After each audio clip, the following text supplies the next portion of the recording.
Before we begin, this video is for educational purposes only. It is not sponsored or paid for by any brand.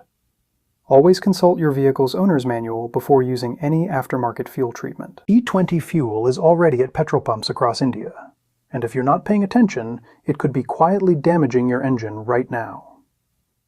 E20 means your petrol contains 20% ethanol. The government introduced it to cut fuel imports, reduce emissions, and support India's sugarcane farmers. On paper, it's a win, but there's a side effect the brochures don't mention. Ethanol is hygroscopic. That means it absorbs moisture from the air, and in India's humid climate, especially during monsoon season, that's a real problem.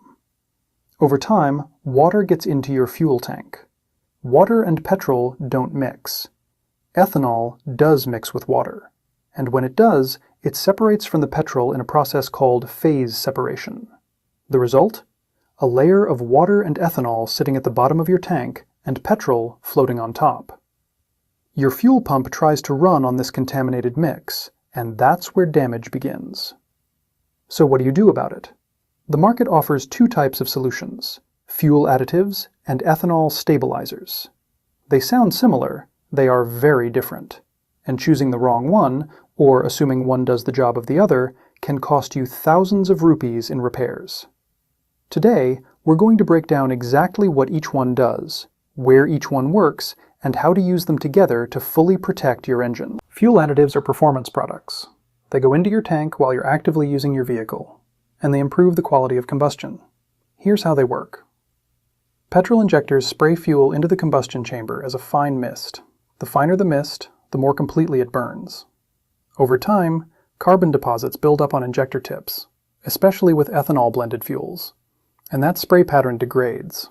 You get a coarse spray, incomplete combustion, wasted fuel, and lower mileage. A quality fuel additive contains detergent compounds that dissolve these carbon deposits. Think of it like a dishwasher tablet for your injectors. After a few tanks, the spray pattern sharpens, combustion improves, and you may notice better mileage and smoother acceleration. Some additives also include octane boosters, lubricity agents, which reduce friction in the fuel system, and corrosion inhibitors for metal parts that come into direct contact with fuel. But here's the critical limitation. Fuel additives are designed for active use. They work in a moving, running engine.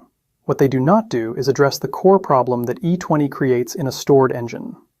If you park your motorcycle for 2 months, leave the fuel in the tank, and come back expecting an additive to have protected it, you will be disappointed. The ethanol in E20 will still absorb moisture. Phase separation will still occur, and your carburetor jets or fuel injectors may be corroded by the time you return.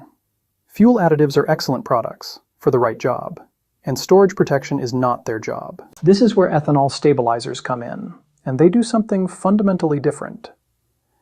An ethanol stabilizer is designed for storage. Its primary function is to prevent the chain of problems that E20 fuel causes when a vehicle sits unused: moisture absorption, phase separation, fuel degradation, and corrosion of rubber and metal components. Let's look at what happens inside your tank when E20 fuel is left untreated. Ethanol begins absorbing humidity from the air within days. As moisture increases, phase separation occurs. The ethanol and water drop to the bottom of the tank. Meanwhile, the remaining petrol begins to oxidize and varnish. After 30 to 60 days, the fuel is noticeably degraded. After 90 days, varnish deposits can clog jets and passages. After 6 months, you may be looking at a full carburetor rebuild. An ethanol stabilizer works by slowing all of this down. It contains chemical compounds that bond with the ethanol-water mixture and prevent phase separation. It includes antioxidants that slow fuel oxidation. It adds a protective coating to metal and rubber surfaces inside the fuel system, preventing the corrosion that ethanol-blended fuels accelerate.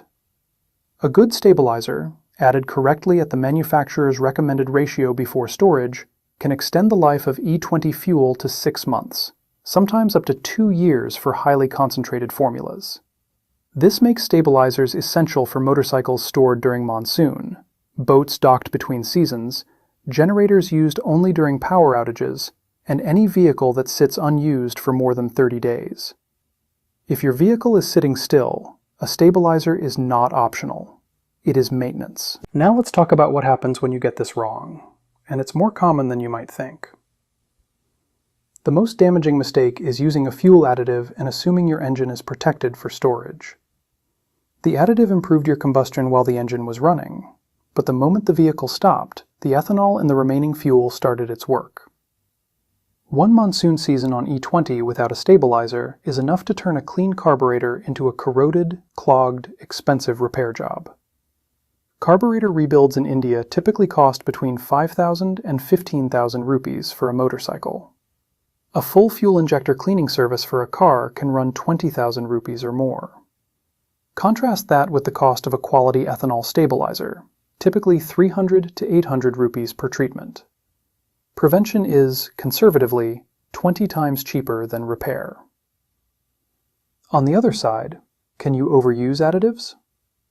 In practice, using more additive than recommended rarely damages your engine, but it wastes money and can, in some cases, leave excess detergent residue. The answer is, follow the dosage instructions and add it once every few tanks, not every fill-up. The smart approach, and what experienced mechanics in India increasingly recommend, is to use both products for their respective purposes. Run a quality fuel additive every 3 to 5 tanks to keep your injectors clean and combustion efficient. Before any storage period longer than 30 days, add an ethanol stabilizer at the correct ratio, run the engine for 10 minutes to circulate it through the system, and then shut down. 2 products, 2 jobs, complete protection. Here's a look at 5 of the most reliable options for E20 fuel treatment available in India right now. Stabil 360 protection is the gold standard for ethanol stabilization. Formulated specifically for ethanol-blended fuels, it offers storage protection for up to 24 months. Available online through Amazon India and select auto part stores. Price range: approximately 1,800 to 2,500 rupees per bottle. Lucas Oil Fuel Treatment is a dual-purpose product. It works as both a daily-use additive and a storage stabilizer. Widely available and trusted by motorcycle enthusiasts across India. Price range: around 800 to 1,200 rupees.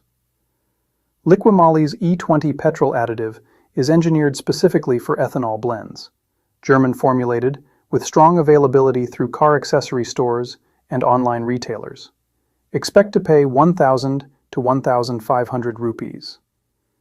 Iftex System Cleaner and Stabilizer is an Indian-made option that balances affordability with solid performance, particularly good for motorcycles and scooters. Widely available, priced around 300 to 600 rupees. Redflow Fuel Conditioner is a newer entry to the Indian market, with promising reviews for E20 compatibility. Budget-friendly at around 250 to 450 rupees. Always check the dilution ratio on the label and follow the manufacturer's instructions precisely. The bottom line is this: E20 fuel has changed the rules of vehicle maintenance in India, and most vehicle owners haven't updated their approach yet. Ask yourself one question: is my vehicle running or is it sitting? If it's running, a quality fuel additive every few tanks keeps performance strong. If it's sitting, an ethanol stabilizer before storage could save you an expensive repair bill. Don't let E20 fuel make that decision for you. Prevention is always cheaper than repair. If this video helped, hit subscribe. More content is coming on E20 compatibility, fuel system upgrades, and what India's push toward E30 could mean for your engine. Drop your vehicle type in the comments, and we'll make sure to cover it.